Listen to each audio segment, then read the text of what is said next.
Assalamualaikum warahmatullahi wabarakatuh. Perkenalkan, nama saya Fajar Setawibowo dari program studi manajemen informatika kelas 1C. Di sini saya akan menjelaskan tentang materi brute force, divide convert, dan degrese convert, yaitu PPT yang kelompok 7 dengan anggota 1 Adam Asyari, kedua Dimas Dwi Fernanda, yang ketiga Fajar Setawibowo. Brute force, banyak yang mengatakan bahwa algoritma brute force merupakan jenis algoritma yang sifatnya strike, lurus, atau bisa juga disebut sebagai algoritma yang lempeng. Algoritma brute force merupakan bentuk algoritma yang sangat kompleks, karena untuk dapat menyelesaikan masalah dengan teknik strike forward atau lempeng ini dibutuhkan banyak masukan dan juga mempertimbangkan secara logis sehingga dapat diperoleh sebuah keputusan pemecahan masalah yang langsung mengacu atau menuju kepada hasil yang diinginkan. Contoh algoritma yang menggunakan brute force antara lain bubble sort, convex hull, close pair, traveling salesman problem, knapsack, string matching, dan selection sort. Algoritma brute force ini biasanya menggunakan pendekatan yang didasarkan pada pernyataan masalah atau problem statement dan juga di definisi konsep yang dilibatkan.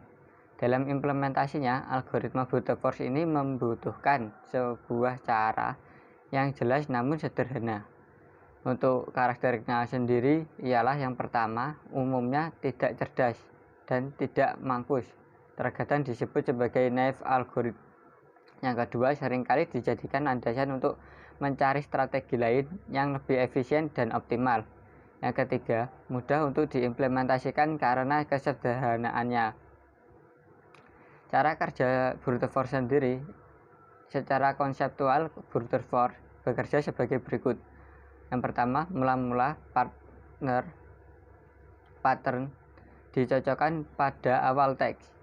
Kemudian dengan bergerak ke kiri, dari kiri ke kanan, bandingkan setiap karakter di dalam pattern dalam karakter yang bersesuaian di dalam teks sampai semua karakter yang dibandingkan cocok atau sama, atau pencarian berhasil. Atau juga dijumpai sebuah ketidakcocokan karakter atau pencarian belum berhasil. Bila pattern belum ditemukan kecocokannya dan teks belum habis, geser pattern satu karakter ke kanan dan diulangi langkah yang kedua. Keunggulan dan kelemahan dari algoritma brute force ialah kelebihannya: 1. Dapat digunakan untuk memecahkan sebagian besar masalah. Yang kedua, sederhana dan mudah dimengerti. Yang ketiga, menghasilkan algoritma yang layak untuk beberapa masalah penting seperti pencarian, pengurutan, pencocokan string, dan perkalian matrik. Yang keempat, menghasilkan algoritma baku untuk tugas-tugas komputasi seperti penjumlahan atau perkalian, n buah bilangan, menentukan elemen minimum atau maksimum pada suatu list. Untuk kekurangannya sendiri, yang pertama, jarang menghasilkan algoritma yang mampus. Yang kedua, beberapa algoritmanya lambat dan tidak bisa diterima. Dan yang terakhir, tidak sekreatif strategi lainnya. Untuk contoh implementasi dari algoritma brute force, yaitu bisa diterapkan pada permainan Big Tau atau Captcha.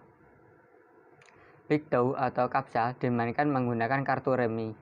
Kartu remi terdiri dari 52 kartu yang terbagi menjadi 4 suite, yaitu skop, hati, keriting, dan wajik, yang masing-masing terdiri dari 13 kartu, yaitu as, 2, 3, 4, 5, 6, 7, 8, 9, 10, jack, queen, dan king. Permainan Big Tau dimainkan oleh 4 orang.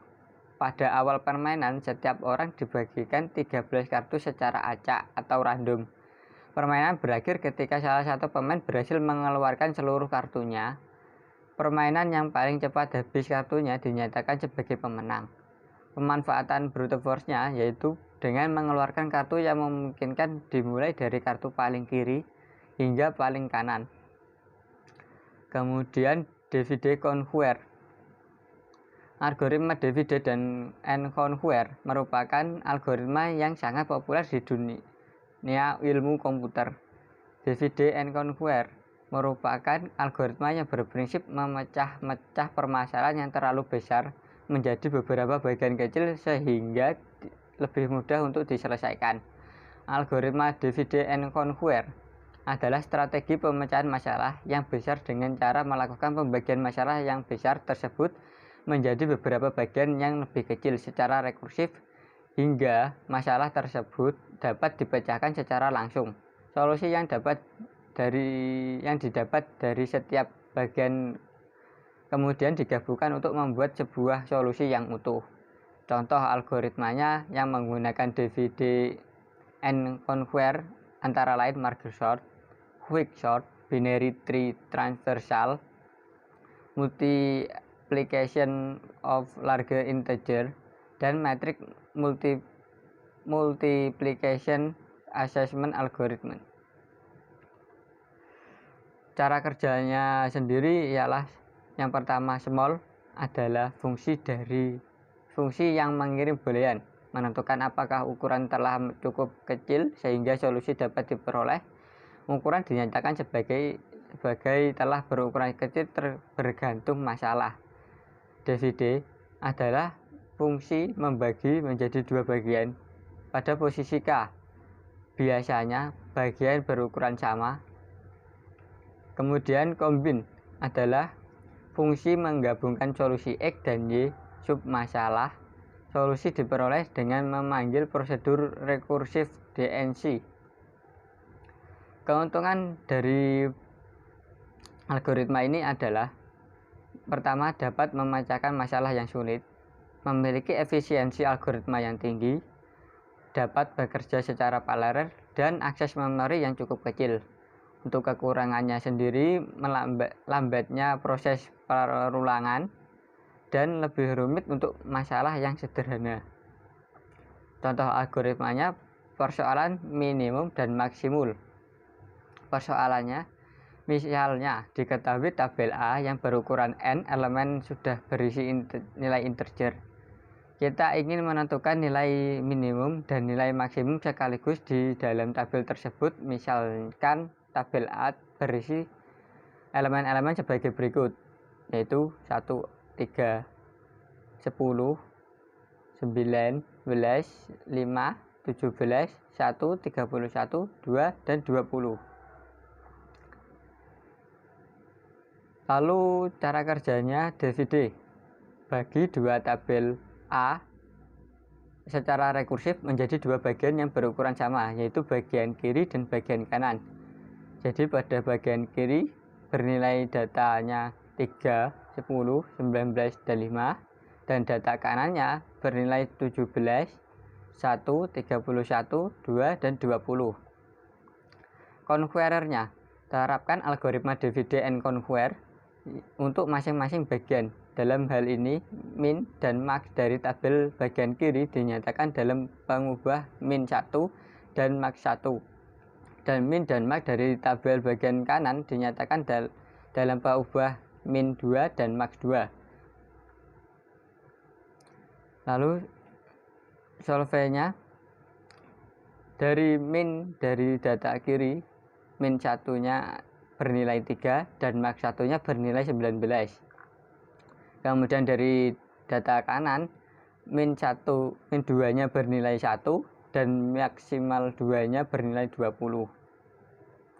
Kemudian dikombin dengan cara bandingkan min 1 dan min 2 untuk menentukan min tabel A, serta bandingkan max 1 dan max 2 untuk menentukan max tabel A.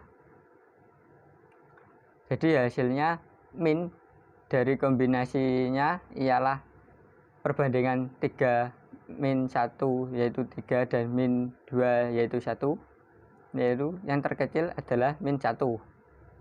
Kemudian hasil max-nya dari perbandingan max 1 dan max 2, max 1 yang bernilai 19 dan max 2 bernilai 20, yaitu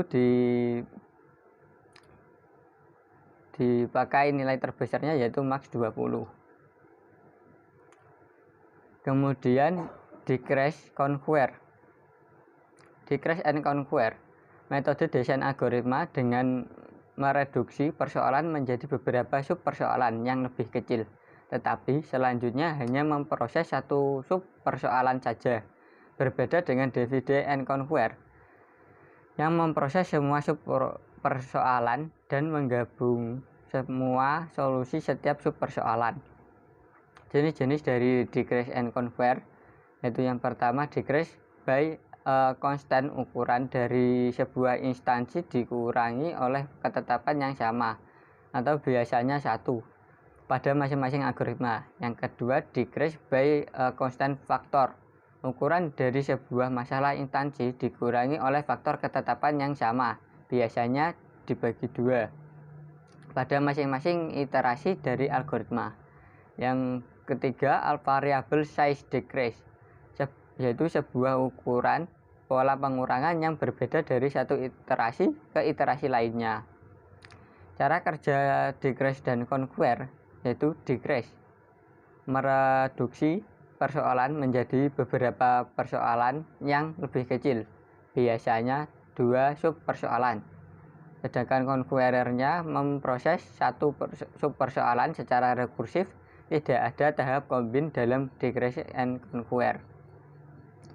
Contohnya, menggunakan varian ini dalam binary search yang bila diilustrasikan prosesnya menjadi sebagai berikut. Contoh data, misalnya terdapat data 3, 9, 11, 12, 15, 17, 20, 23, 31, dan 35. Misalnya data yang dicari bernilai 17. Karena data 17, pertama-tama cari data awal, data tengah, dan data akhir.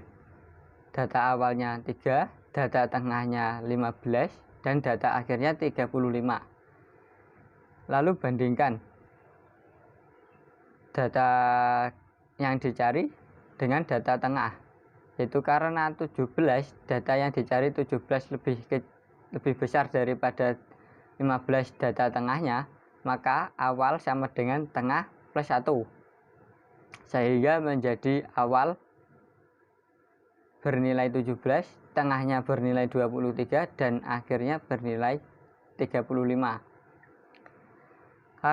Lalu bandingkan juga data yang dicari dengan data tengah yang baru. Karena 17, data yang dicari lebih kecil dari data tengahnya yang bernilai 23, maka akhir sama dengan tengah min 1. Karena 17 sama dengan 17 dari data tengahnya, maka ketemu data tengah yaitu 17. Sekian yang bisa saya sampaikan, kurang lebihnya mohon maaf. Wassalamualaikum warahmatullahi wabarakatuh.